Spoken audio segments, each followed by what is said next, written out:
Nous allons ouvrir nos Bibles ensemble ce matin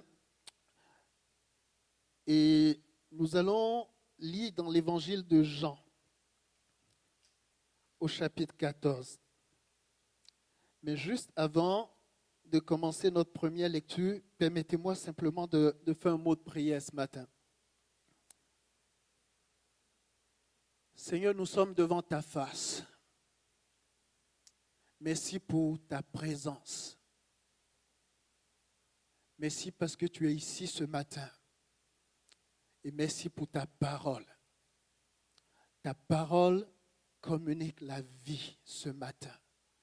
Seigneur, nous avons chanté que ton nom est merveilleux, que ton nom est glorieux, que tu es sans égal ni rival. Nous avons déclaré que ton nom produit la victoire dans nos vies. Et ce matin, Seigneur, nous voulons recevoir ta parole, comme cette parole qui vient de toi, qui nous communique la vie, qui communique la victoire dans nos vies, comme cette parole qui relève, qui donne la paix, comme ce baume sur le cœur de plusieurs ce matin. Saint-Esprit, merci de nous porter ce matin. Merci de nous fortifier, de susciter la foi dans nos cœurs. Seigneur, merci parce que tu bénis ton peuple ce matin, au nom précieux de Jésus. Amen. Gloire à Jésus. Depuis le début du mois de juillet, Pasteur Kivens avait commencé une série louanges et adoration. Et nous avions vu notamment avec lui la louange qui précède l'épreuve. Nous avions vu par la suite la louange dans l'épreuve. Ensuite, ensemble, il y a quelques semaines, nous avions vu ensemble rendre grâce dans l'épreuve. Et les 2 derniers dimanches, nous avons vu un sacrifice vivant. Nous avons vu adorer en esprit et en vérité dimanche dernier avec Pasteur Kivens. Et nous terminons cette série ce matin avec ce message que j'ai intitulé « Adorer en action ». Adorer, c'est exprimer notre profonde révérence envers un être supérieur. Adorer, c'est célébrer Dieu pour sa grandeur, célébrer Dieu pour sa sainteté, c'est célébrer Dieu pour ses attributs. C'est célébrer Dieu parce que nous le reconnaissons comme étant Seigneur, comme étant Dieu dans nos vies. Adorer, c'est simplement exprimer notre amour envers Dieu. C'est manifester à Dieu, lui exprimer combien nous l'aimons, combien nous avons un profond respect pour sa personne. L'adoration ne consiste pas uniquement en paroles ou en chant. Nous avons chanté, nous avons loué, nous avons célébré Dieu ce matin. Et nous avons senti la présence de Dieu. Nous savons que Dieu était là. Et il y avait une telle onction dans les chants et c'est merveilleux de chanter, de louer, de célébrer. Mais l'adoration ne consiste pas que dans le chant ou que dans les paroles. Il est dit, tu aimeras l'Éternel, ton Dieu, de tout ton cœur, de toute ton âme et de toute ta force. Tu aimeras l'Éternel, ton Dieu, de tout ton cœur. Je peux dire, j'aime Dieu dans mon cœur, mais ça, je ne le vois pas, moi. J'aime Dieu dans ma pensée, dans mon âme, c'est excellent. Mais tu aimeras Dieu également de toute ta force. Tu aimeras Dieu de toute ta force. Et c'est pas que juste des mots, juste des pensées. Si quelqu'un ici, si votre mari vous dit, vous envoie des petits textos toute la journée, vous appelle au téléphone, il vous dit comme 30 fois par jour, je t'aime, je t'aime, je t'aime. Et c'est excellent, vous êtes super content. Mais quand vous rentrez chez vous le soir, il n'est jamais présent, mettons. Quand il n'est pas au travail, il traîne avec des amis un peu partout. Il vous laisse tout seul avec les enfants, avec les tâches ménagères. Je pense qu'à la 31e fois, quand il va vous dire « je t'aime », vous serez en droit de lui dire « peux-tu m'aimer un peu plus ?»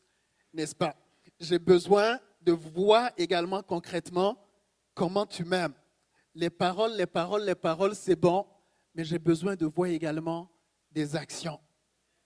L'amour, ce n'est pas que verbal.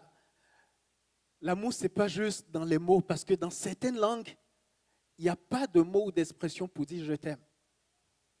J'écoutais il y a quelque temps un reportage. C'était une Québécoise qui vit au Japon depuis des années et elle parle très couramment le japonais. Elle a épousé un japonais et elle expliquait qu'en japonais, il n'y a pas de mot ou d'expression pour dire je t'aime. L'expression la plus proche dit il y a de l'amour, mais il n'y a pas de je t'aime. Et donc le journaliste lui demandait, mais pour toi, une femme occidentale, pour toi qui est née, grandie au Québec et tout ça, depuis que tu es petite, tes parents t'ont toujours couvert d'amour, tes parents t'ont toujours dit qu'ils t'aiment. Comment tu files aujourd'hui, comment tu sens ça, être dans un pays où ton mari ne peut même pas te dire je t'aime, mais on dit il y a de l'amour. Il y a de l'amour, c'est bien beau, mais il y a de l'amour dans l'air, mais c'est bien beau, il y a de l'amour, mais ça ne me dit rien pour moi personnellement. Et elle va expliquer qu'il y a plein de petits gestes par lesquels elle peut reconnaître que son mari l'aime. Elle va expliquer par exemple que quand elle rentre tard le soir et qu'elle voit la lumière qui est laissée allumée, pour elle c'est un signe qu'on l'attend. On l'attend encore. Quand elle voit un petit mot qui est laissé sur la table avec le repas, pour elle c'est un signe que son mari a pensé à elle et l'attendait. Et si je demandais à plusieurs ici ce matin comment vous savez que votre conjoint ou votre conjointe vous aime, je suis sûr que j'aurais toutes sortes de réponses variées. Certains vont peut-être dire à leur femme à partir d'aujourd'hui, chérie, je pense que j'ai une ascendance japonaise, c'est pour ça que je ne dis pas souvent je t'aime. Hein? Boris a dit que si je ne te dis pas assez que je t'aime, c'est parce que je dois avoir des ancêtres japonais. Quand les conséquences vont arriver, tu iras dormir tout seul à l'ambassade du Japon. Boris, il ne sera pas là pour t'aider. Tu t'arrangeras avec tes troubles. Il y a différentes manières d'aimer, de démontrer l'amour, de démontrer de l'affection. Et peut-être si vous êtes quelqu'un peut-être qui est un peu plus cadeau, puis ça n'a aucun rapport avec la valeur du cadeau, mais peut-être vous, ce qui vous touche, c'est quand votre mari, votre femme vous fait un petit cadeau parce que ça vous envoie le message, il a pensé à moi, il n'était peut-être pas obligé, mais il a pensé à moi, il a pris le temps d'aller me chercher quelque chose. Peut-être si vous êtes plus rejoint par des moments de qualité, vous, ce qui vous touche, c'est peut-être plutôt, écoute, il me consacre du temps exclusivement pour moi. Pas sur son iPhone quand je lui parle là, pas à regarder la télé là. Quand je lui parle, on passe du temps ensemble, juste lui et moi. Peut-être si vous êtes plutôt parole valorisante, ça va être il ou elle, écoute, il reconnaît les choses que je fais, il les souligne, il dit du bien de moi, même quand je ne suis pas présent, il dit du bien de moi en ma présence comme en mon absence. Si vous êtes peut-être plus touché, il me prend par la main quand on va faire une marche, il me donne mon câlin avant de partir de la maison. Et il y a différentes manières d'aimer. Si vous êtes peut-être plus service rendu, ça va être, il sort la poubelle, il fait la vaisselle, il aide aux tâches ménagères sans que je lui demande. Sans que je lui demande. Ça fait toute la différence. Parce que quand on dit sors la poubelle, là, ce n'est plus une démonstration qui vient de toi. Là. C'est sans que je lui demande. Et il pourrait avoir différentes manières de manifester de l'amour. Notre manière de manifester de l'amour ou de l'attachement dépend de la personne qui reçoit l'amour, dépend de la personne que l'on aime. Tu ne peux pas dire, moi, j'ai toujours vu mon père qui montrait à ma mère sa manière de l'aimer de même, fait que c'est ça que je fais. C'était ça, tu aurais dû chercher quelqu'un comme ta mère. Ça ne marche pas de même. Il faut que ton expression de l'amour soit dirigée selon la personne que tu aimes. Et on peut se poser la question ce matin, vu que l'adoration, c'est également l'expression de notre amour pour Dieu. On peut se poser la question de savoir comment est-ce que Dieu voudrait que nous l'aimions? Comment est-ce qu'on peut manifester notre amour pour Dieu? C'est quoi le langage de l'amour de Dieu?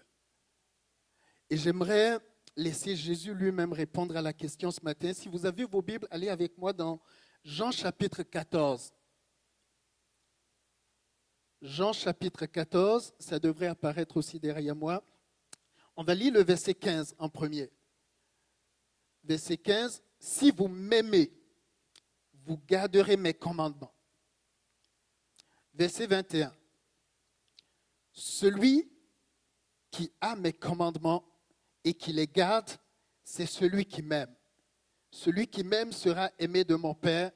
Moi aussi je l'aimerai et je me manifesterai à lui. Versets 23 et 24.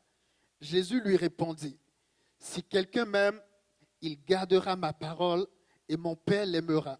Nous viendrons vers lui et nous ferons notre demeure chez lui.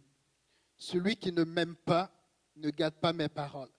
Et la parole que vous entendez n'est pas de moi, mais du Père qui m'a envoyé. Si vous m'aimez, vous garderez mes commandements. Si vous m'aimez, vous garderez mes commandements. Vous observerez mes commandements. Le langage de l'amour de Dieu, c'est l'obéissance à sa parole. C'est la plus grande preuve d'amour que tu peux donner à Dieu. Tu peux venir à l'église semaine après semaine et louer de tout ton être, adorer, chanter les beaux chants. Mais ce que Dieu, le couronnement de la plus grande preuve d'amour que tu peux offrir à Dieu, c'est ce que tu fais de sa parole. C'est ce que tu fais de ce qu'il te demande. C'est ce que tu fais de ce qu'il dit. Et Jésus dit, si vous m'aimez, la manière que vous pouvez le démontrer, c'est en gardant mes commandements. C'est en observant mes commandements. C'est en observant ma parole. C'est en observant mes commandements. Il y a une histoire dans la Bible qui me fascine.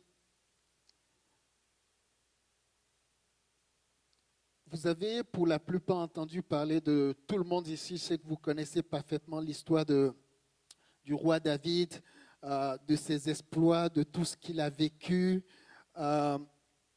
Et on va lire ensemble un texte dans 1 Roi chapitre 2, les versets 1 à 3. Ça devrait s'afficher derrière moi également. Lorsque l'Éternel... Non, pardon, je suis dans 2 Rois. 1 Roi chapitre 2.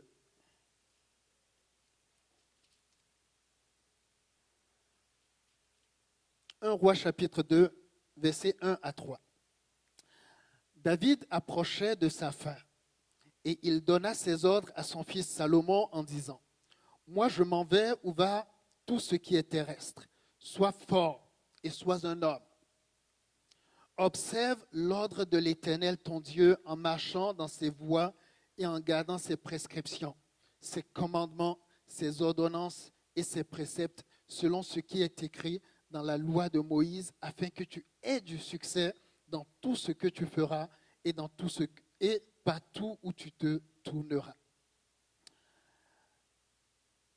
David était un des plus grands adorateurs de la Bible. Nous lui devons plusieurs des psaumes, plusieurs des cantiques que nous chantons encore, que nous lisons aujourd'hui. « L'Éternel est mon berger, je ne manquerai de rien. » Et plusieurs des chansons de David qu'il a composées pour Dieu sont encore célèbres jusqu'à ce jour. Et cet homme-là était un homme exceptionnel. Dieu l'appellera l'homme selon le cœur de Dieu. J'ai trouvé un homme dans la maison d'Isaïe, un homme selon mon cœur, Dieu dira. Et c'était un homme qui était très proche de Dieu. David a été un homme extrêmement puissant. C'était un chef de guerre, un roi. David était un guerrier redoutable, un homme riche qui a connu toutes sortes de succès dans sa vie. Des moments plus difficiles aussi. Et là, il est à la fin de sa vie. La Bible nous dit, il approchait de sa fin. Et j'ai déjà eu à 2 ou 3 reprises le privilège d'accompagner certaines personnes jusqu'au dernier moment avant qu'ils quittent ce monde. Et je peux vous assurer que dans ces moments-là, généralement, on ne triche plus. Dans ces moments-là, généralement, l'apparence ne compte plus. Les semblants ne comptent plus. c'est là qu'on voit généralement ce qui est vraiment important pour les gens. Les gens vont, ça va être dans les moments où les gens vont généralement peut-être demander pardon à des gens qu'ils ont haïs toute leur vie, des gens à qui ils ont refusé de parler toute leur vie, se réconcilier avec des membres de leur famille. Il n'y a personne, 2 heures avant de mourir, qui dit amène-moi ma Cadillac, pack la benne en vue de l'hôpital. Toutes ces choses-là n'ont plus d'importance, ça n'a plus de valeur. C'est là qu'on voit réellement ce qui est important dans le cœur de l'homme. Là, il n'y a plus de triche. Et David est à ce moment-là. Et il donne ses dernières instructions à son fils Salomon. Et ce que David lui dit, on peut s'étonner de voir, il ne lui donne pas de conseils stratégiques, de stratégie militaire. Écoute Salomon, il faut que tu sois un homme fort. Voici comment il faut que tu tiennes ton armée. Voici comment il faut que tu ailles prendre des coups en communication parce qu'il faut que tu parles bien pour que le peuple te suive. Il parle de rien de tout ça. Tout ce qu'il lui demande, il lui dit, observe les commandements de l'Éternel ton Dieu, en marchant dans ses voies et en marchant dans ses voies et en gardant ses lois. Observe les commandements de l'Éternel ton Dieu.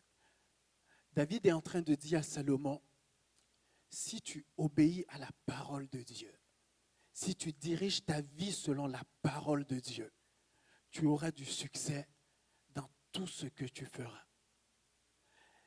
Et on se souvient que Moïse avait donné le même conseil à Josué lorsqu'il lui dira, médite le jour et nuit afin d'y agir selon tout ce qui est écrit. C'est alors que tu réussiras, c'est alors que tu auras du succès. Dans toute la vie de David, la Bible nous parle à peu près 2 moments où David a vraiment touché le fond. 2 moments où il a vraiment expérimenté la misère de la misère. Une première fois, ça a été l'histoire avec Bathsheba. Et une autre fois, lorsqu'il a subi un jugement de Dieu parce qu'il a fait un recensement militaire, parce qu'il plaçait sa confiance dans son armée. Et dans le cas de Bathsheba, pour faire une longue histoire courte, on se rappellera, David se balade sur la galerie, dans sa maison, il voit une femme qui se baigne, une femme qui appartenait à quelqu'un d'autre, une femme qui était mariée. Il fera venir la femme auprès de lui, il couchera avec la femme, elle tombera enceinte. Et David va essayer premièrement de cacher son péché. Il va faire revenir le mari de cette femme, Uri de la Guet, il va lui dire, rentre chez toi à la maison, va prendre du temps avec ta femme. Et Uri dira, je n'irai pas, mes frères sont au combat, je ne peux pas rentrer chez moi. Fait que finalement, son plan ne marche pas. Et finalement, David fera tuer Uri pour prendre sa femme. Il ajoute à son adultère un meurtre. Et la Bible nous dira, dans 2 Samuel 12, le prophète Nathan se rend chez David. Et Nathan va lui donner une parabole. Nathan va lui dire, un riche avait plusieurs brebis. Et un pauvre n'en avait qu'une seule, qu'il gardait sur sa poitrine, à qui il donnait tous ses soins. Un invité vient chez le riche et au lieu de prendre ses brebis à lui, il prend la seule brebis du pauvre qu'il tue. Et la Bible nous dit que David se met vivement en colère. Et il dit, l'Éternel est vivant. L'homme qui a fait cela mérite de mourir. Et il dit, il rendra 4 brebis à la place de la brebis qu'il a volée. Et Nathan lui dira, cet homme-là, c'est toi. Et là, David est découragé. Sa réaction montre qu'il aime la parole de Dieu, il connaît la parole de Dieu. Il sait que cette chose-là est quelque chose d'injuste, quelque chose de non correct. Il prend une colère vive et il dit, cet homme mérite la mort. On est tellement prompt souvent à appliquer la parole aux autres. Hein? On est tellement rapide à appliquer les jugements de Dieu aux autres et on oublie de se voir nous-mêmes.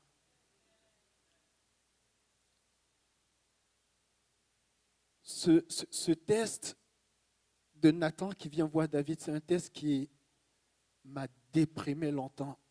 Quand je venais de croire à l'Évangile, puis j'ai commencé à lire la Bible en suivi du début à la fin, quand j'étais rendu là, j'ai eu vraiment un choc.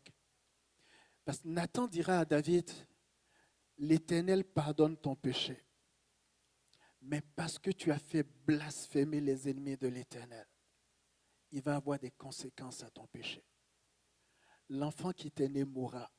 L'enfant est mort, effectivement. Dieu lui dirait également, ce que toi tu as fait en cachette, moi je l'exposerai à la lumière de tout le monde. Et justement, quelque temps après, un des fils de David, Absalom, tombera en rébellion. Il couchera avec les femmes de son père au vu et au su de tout Israël. Et il y a eu des conséquences au péché de David. Il y a eu des conséquences au fait qu'il n'ait pas observé les commandements de l'Éternel. Et David est à la fin de sa vie. Et tout ce qui est important pour lui, ce n'est pas l'armée, ce n'est pas la politique. David se souvient que lorsqu'on viole la parole de Dieu, il y a des conséquences. Et il dira à Salomon, ne fais pas les mêmes bêtises que moi. Observe la loi de l'Éternel. Observe les paroles de l'Éternel. Fais ce que Dieu te dira. Crains-le. Respecte ses commandements. Éloigne-toi de ce que Dieu est. Si tu fais ces choses-là, tu auras du succès. Tu réussiras. Tu réussiras. Tu réussiras. Salomon arrive, il commence très bien. Salomon, son nom vient du même radical qui donne shalom en hébreu. Son nom signifie pacifique. Et contrairement à son père qui était un homme de guerre, lui, Dieu lui donnera la paix avec ses ennemis à gauche et à droite. Il va avoir un règne prospère, riche, un homme d'une sagesse exceptionnelle. Et tout a bien commencé. Mais est-ce que Salomon va obéir exactement au conseil que son père lui a donné? Quelque temps plus tard, on découvre un autre passage déprimant de 2 Rois. Salomon va commencer premièrement par épouser une femme égyptienne. Ensuite, il va multiplier les femmes et les femmes. La Bible dira qu'il avait 700 femmes de premier rang et 300 de deuxième rang. Donc, toi, un seul gars, tu as 1000 femmes. Je suis sûr que c'est même impossible qu'il connaissait toutes ces femmes. C'est même impossible qu'il les reconnaissait. Et Salomon prend une direction justement qui viole la parole de Dieu également, parce Salomon par sa vie violait au moins 2 commandements de la parole de Dieu. Un premier qui disait à Israël, lorsque vous entrerez dans le pays que Dieu vous donnera, que vous aurez un roi, qu'il n'ait pas beaucoup de femmes.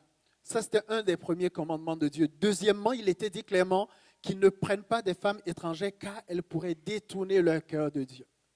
Et c'est exactement ce qui est arrivé pour Salomon. Cet homme-là, quand il est né, le prophète Nathan est allé voir David et Bathsheba.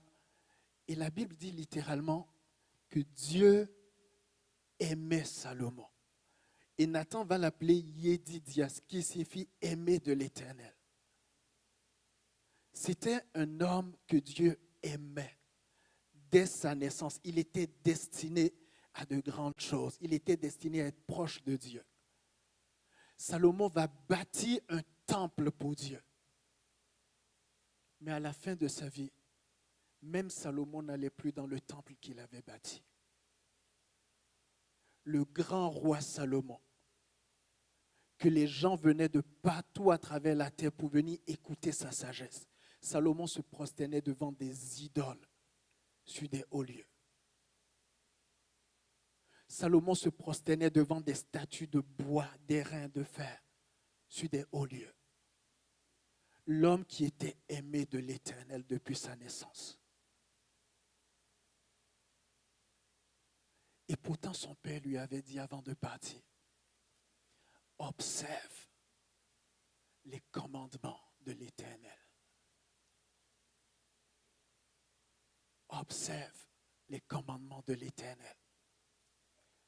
Il pourrait dire, mais j'ai composé, j'ai bâti une grande maison pour Dieu, un grand temple. Et Salomon aussi avait écrit de beaux poèmes pour Dieu, les cantiques des cantiques. Et pourtant, la démonstration de l'amour n'est pas que verbale. Si vous m'aimez, gardez mes commandements. Si vous m'aimez, gardez mes commandements. Et on peut peut-être se dire, ouais, mais écoute, eux autres là, c'était sous la loi, tu sais. Aujourd'hui, c'est bien différent. On a un Dieu de grâce. Dieu pardonne, Dieu fait grâce. Dieu punit plus vraiment comme au temps de Salomon. C'est vrai, on est sous la grâce. Et je ne suis pas ici ce matin pour faire peur à personne. Bien au contraire, je suis ici ce matin pour dire simplement que même si on s'est perdu en cours de route, il est encore possible ce matin de s'arrêter, d'examiner nos voies, de se tourner vers Dieu et de revenir au commandement de Dieu. Parce que pourquoi finirions-nous comme Salomon? Pourquoi des gens qui étaient destinés à être les leaders du monde finiraient comme des inconnus? Pourquoi des gens pour qui Dieu avait des plans excellents finiraient vaincus par le diable? Nous avons chanté ce matin, tu es sans égal, tu es sans rival. Aucun autre nom n'est semblable au tien. Et peu importe ce qui a peut-être triomphé de nous, nous a fait dévier en chemin, ce matin, le nom de Christ Jésus peut pardonner, peut relever, peut briser n'importe quelle chaîne. Je ne sais pas le Jésus dont on t'a parlé, mais le Jésus que moi je connais, rien ne lui résiste. Absolument rien ne lui résiste. L'auteur de l'Épître aux Hébreux dira, on connaît très bien les versets 24 et 25 qui dit « Veillons les uns sur les autres », chapitre 10, pardon. « Veillons les uns sur les autres pour nous inciter à l'amour et aux œuvres bonnes. N'abandonnons pas notre assemblée comme c'est la coutume de quelques-uns, mais exhortons-nous mutuellement, et cela d'autant plus que vous voyez s'approcher le jour. » On s'arrête souvent là, mais les versets suivants sont tout aussi éloquents. Verset 26. « Car si nous péchons volontairement, après avoir reçu la connaissance et la vérité, il ne reste plus de sacrifice pour les péchés, mais une attente terrifiante du jugement et l'ardeur du feu prêt à dévorer les rebelles. Si quelqu'un a violé la loi de Moïse, il est mis à mort sans pitié sur la déposition de 2 ou 3 témoins. Combien pire, ne pensez-vous pas, sera le châtiment mérité par celui qui aura foulé aux pieds le Fils de Dieu, tenu pour profane le sang de l'alliance par lequel il avait été sanctifié, et qui aura outragé l'esprit de la grâce. Car nous connaissons celui qui a dit, à moi la vengeance, c'est moi qui rétribuerai, et encore le Seigneur jugera son peuple. » Nous sommes sur la grâce, il est vrai, mais la grâce nous engage. Et la grâce met sur nos épaules une grande responsabilité. La Bible nous dit que si à l'époque de la loi, le pécheur mourait, à plus forte raison, aujourd'hui sous la grâce, eux n'avaient pas de Saint-Esprit qui vivait en eux pour les porter, pour les aider, pour les conduire. Nous avons le Saint-Esprit. eux n'avaient pas une Bible chacun chez eux à la maison. Nous en avons 15 000 aujourd'hui. Nous l'avons sur nos tablettes, nous l'avons partout. Et si Dieu exerçait sa justice vis-à-vis de ceux qui n'observaient pas ses commandements, pourquoi aujourd'hui nous tiendrait-il, nous, pour innocents parce que nous violons ces lois? Parce que nous sommes meilleurs qu'eux? Certainement pas. Certainement pas. Depuis des années et des années, notre société a régulièrement rejeté Dieu et rejeté la parole de Dieu. Nous avons sorti Dieu de nos écoles et de toute la sphère publique. Et quelques années plus tard, maintenant, nous nous plaignons et nous crions que nos jeunes ne respectent plus aucune valeur, nos jeunes ne respectent plus l'autorité, nos jeunes n'ont plus les valeurs de fraternité, de solidarité d'autrefois.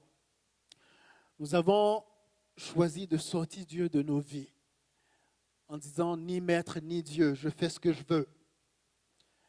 Et aujourd'hui, l'Organisation mondiale de la santé nous dit que la première maladie dans nos pays dits développés, occidentaux, c'est le mal de vivre. Le mal de vivre. On s'est retrouvés, on s'est ramassés, isolés, tout seuls dans nos coins, dans une solitude, dans des déprimes, dans des dépressions. On a choisi de sortir Dieu de nos maisons. Je veux plus, ça nous tente plus de nous marier, on fait ce qu'on veut. Puis de toute façon, si on se marie, il faut que je me garde une option pour pouvoir sortir si ça ne fait plus mon affaire. Et aujourd'hui, on nous dit que des fois, dans notre société, on approche des 50% de divorce pour un premier mariage. Pour un deuxième mariage, ça se rapproche de 67% de taux de divorce. Et pour un troisième, ça se rapproche de 73%. Et on pense faire nos choses à notre manière. On ne veut rien savoir de la loi de Dieu. On ne veut rien savoir de ce que Dieu pense. On veut faire nos choses comme on veut. Mais plus on sort Dieu, plus ça va mal. Plus on s'éloigne de Dieu, plus on tombe dans la misère, dans le fond du fond. On a réalisé toutes sortes de progrès scientifiques, médicaux, technologiques ces dernières années. Mais on ne s'est jamais senti aussi isolé, aussi seul. On a des téléphones intelligents, on peut faire plein de choses plus rapidement, mais on manque toujours de temps. On n'a jamais assez de temps. Jamais assez de temps. Nos cœurs se sont endurcis. Aujourd'hui, on pense à nous en premier. Ça ne fait pas mon affaire, moi je m'en vais. Puis les enfants, c'est pas grave, je paierai la pension. Mais il y a des choses qu'on ne paye pas. Tu ne peux pas payer la sécurité émotionnelle de tes enfants. Tu ne peux pas payer pour réparer les dégâts d'un divorce sur la vie d'un enfant. Tu ne peux pas payer pour réparer même les conséquences sur ton propre cœur, sur ta conjointe. Est-ce qu'il y a des gens dans la salle, vous êtes mariés depuis plus de 30 ans? Je juste vois quelques mains. Waouh! Je ne m'attendais pas à tant que ça. Est-ce que c'était, est-ce qu'en votre temps, quand vous vous mariez jusqu'à aujourd'hui, est-ce que c'était beaucoup plus facile? Est-ce qu'il y avait moins de problèmes? J'ai vu quelqu'un en arrière qui m'a fait ouf. Je pense qu'il y en avait peut-être même encore plus parce qu'aujourd'hui, on a tellement plus de choses pour nous aider. Ce n'était pas plus facile à l'époque. Ce n'était pas plus facile. Mais s'ils ont tenu jusqu'ici, oui, il y a la grâce de Dieu. Mais s'ils ont tenu jusqu'ici, c'est aussi parce que quand les problèmes arrivaient, la première option sur la table, ce n'était pas « je m'en vais ». pendant que je donnais le cours Disciple 2, il y a quelqu'un, Natacha, je pense, elle est ici ce matin, qui avait utilisé une image que j'ai beaucoup aimée. Natacha m'a dit, pour moi, le mariage, c'est comme une autoroute sans sortie. Il n'y a pas de sortie possible pour moi. Je suis sur l'autoroute, puis je peux juste avancer. Il peut y avoir des voies d'accotement. S'il y a besoin, je peux m'arrêter, ajuster des choses, mais je dois continuer de rouler et d'avancer continuellement. Je ne peux pas m'arrêter. Et ça ne peut pas être une option de, dès que ça ne fait pas mon affaire, ben j'ai un pied dans la porte, ça ne marche pas de même. Ça ne marche pas de même. Si ça ne va pas, eh bien, on va aller ensemble. On va se mettre à genoux et on va s'attacher à ses commandements. On va l'invoquer ensemble. On va crier ensemble jusqu'à ce que quelque chose se passe et jusqu'à ce qu'il se révèle. Ce n'était pas plus facile à l'époque, mais eux, ils l'ont réussi. Et ces mains que j'ai vues lever ce matin, ce sont des modèles pour moi. On veut s'attacher à ses commandements. On veut s'attacher à ses commandements. Plusieurs ici, vous connaissez peut-être un Shanti Feldan, c'est celle qui a écrit Réservé aux femmes, notamment. Et elle a écrit un autre livre sur les mariages les plus heureux. Et cette dame-là, elle est diplômée de Harvard et c'est quelqu'un. Elle a fait plusieurs études, puis pas juste dans des milieux chrétiens, plusieurs études scientifiques. Et donc, il fallait prendre un échantillon assez large pour ne pas le biaiser. Et donc, elle a interviewé des centaines et des centaines de couples. Et il y a quelque chose qui est ressorti de ces travaux, c'est qu'elle a trouvé que les couples les plus heureux, 53% des couples les plus heureux, ont dit que Jésus était le centre de leur couple. 53% des couples les plus heureux. Et seulement 7% des couples les plus malheureux, au fond de l'échelle, disaient que Dieu occupait une place dans leur couple. 53% des couples les plus heureux disent que Jésus est le centre de leur union. Et ce matin, j'aimerais nous encourager, que ce soit dans notre couple, que ce soit dans notre vie personnelle, que ce soit dans notre travail, peu importe le domaine de ta vie, j'aimerais t'encourager, j'aimerais t'engager ce matin à faire de Jésus-Christ le centre de ta vie, le centre de ton couple, le centre de ta vie professionnelle. Lorsque Jésus est le centre dans un couple, et que tous les regards, les deux regards, vont vers Christ, il n'y en a pas un qui vient dire, moi j'ai mes intérêts, j'ai mon agenda, c'est mon agent, c'est mes reyes, c'est mon ceci, c'est mon cela, puis l'autre, ben c'est mon ci, c'est mon ça. Non, on est ensemble. Il est le centre. Et ensemble, tous les deux, on se connecte au centre. Et tous les deux, on est un avec le centre. Et on est un, on avance dans la même vision parce que c'est lui le centre de notre couple. C'est lui qui nous conduit. David avait eu du succès militairement, politiquement, il prospérait financièrement, mais David avait échoué dans sa vie de couple. Et il avait essayé d'éviter la même chose à son fils. Et Salomon a fait encore pire que son père. On a toujours vu David qui consultait Dieu avant d'aller en guerre. Devrais-je attaquer? Par où irai-je? Est-ce que tu les livreras entre mes mains? Avez-vous déjà vu David prier dans la Bible pour son mariage ou avant de se marier? Seigneur, ce bout-là, laisse, je m'en occupe. Je peux le gérer. Résultat, catastrophe. Salomon, même chose. Fais de Jésus-Christ le centre de ton couple. Fais de Jésus-Christ le centre de ton couple. On s'en va vers la fin. David pouvait dire dans Psaume 119,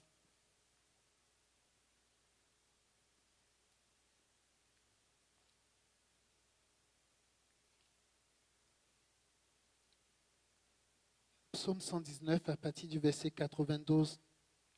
Si ta loi n'avait fait mes délices, j'aurais alors péri dans mon malheur.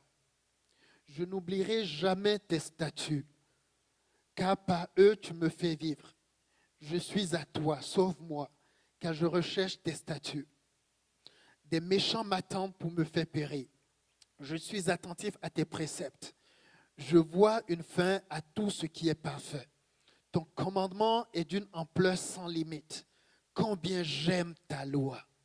Elle est tout le jour ma méditation. Ton commandement me rend plus sage que mes ennemis, car je l'ai toujours avec moi. Je suis plus avisé que tous mes maîtres, car tes préceptes font ma méditation. J'ai plus d'intelligence que les vieillards, car je garde tes statuts. Je retiens mon pied loin de toute mauvaise voie, afin d'observer ta parole.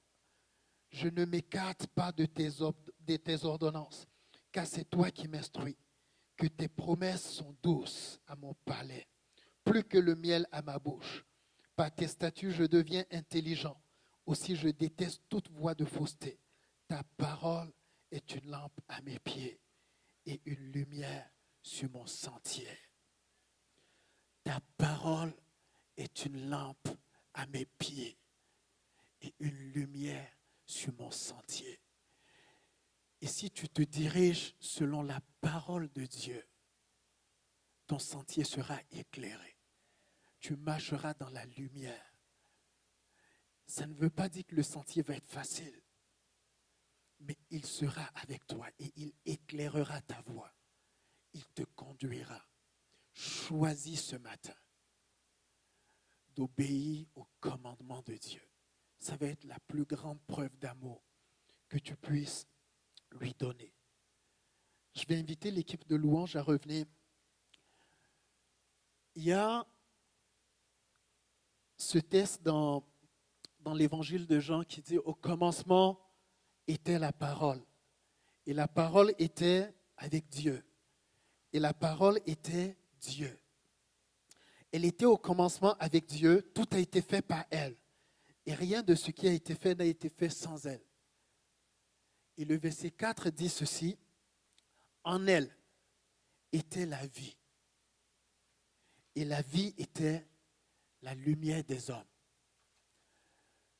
Ce texte parle ici de la parole de Dieu. Ce texte parle de Jésus-Christ comme une personnification de la parole de Dieu, puisqu'un peu plus loin, il va être dit, « Et la parole s'est faite chair. Elle est venue parmi les siens. » Parlant de Christ qui est venu à nous.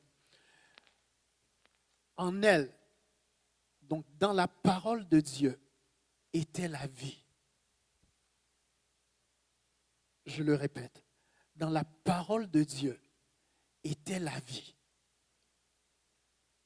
Et la vie était la lumière des hommes. Et donc, lorsque tu reçois la parole de Dieu et que tu l'acceptes et que tu y ajoutes foi et obéissance, tu reçois la vie qui vient de Dieu. Tu reçois la lumière de Dieu. Et je ne sais pas dans quel domaine de ta vie ce matin tu as besoin de recevoir la vie. Je ne sais pas, peut-être tu es venu ici ce matin et tu te dis, Seigneur, j'ai besoin que ta vie et ta lumière se manifestent dans la vie de mes enfants, dans mon foyer, dans mes finances. Ce matin, si tu reçois la parole de Dieu et que tu choisis d'y ajouter foi et obéissance, cette parole en elle-même a la puissance de te communiquer ce matin la vie.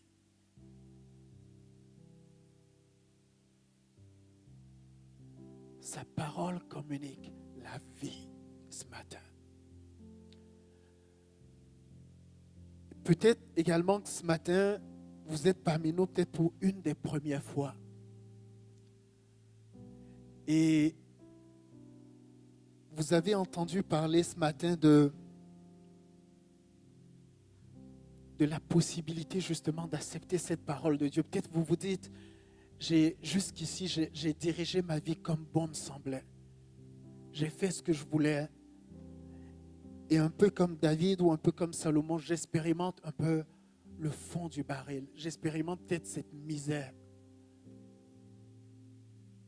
Ce matin, c'est possible pour vous d'accepter cette parole de Dieu et de recevoir la vie divine.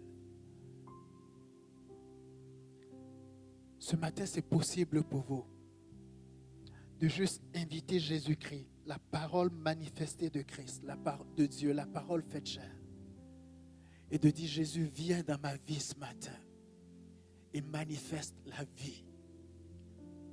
Peut-être pour quelqu'un d'autre ce matin, vous êtes là à votre place et vous dites, la sécheresse et la mort ont régné jusqu'ici, peut-être dans mon mariage.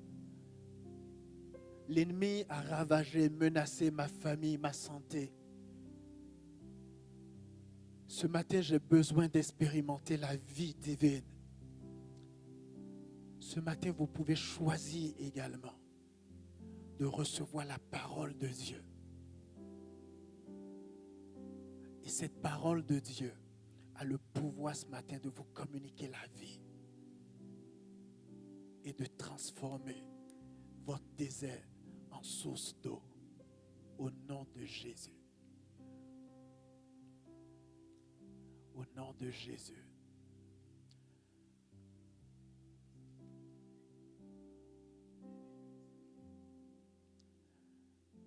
Pendant que nous allons prendre ce chant avec Shirley ce matin, j'aimerais juste vous inviter, quelle que soit votre prière, votre besoin ce matin. En elle était la vie, et la vie était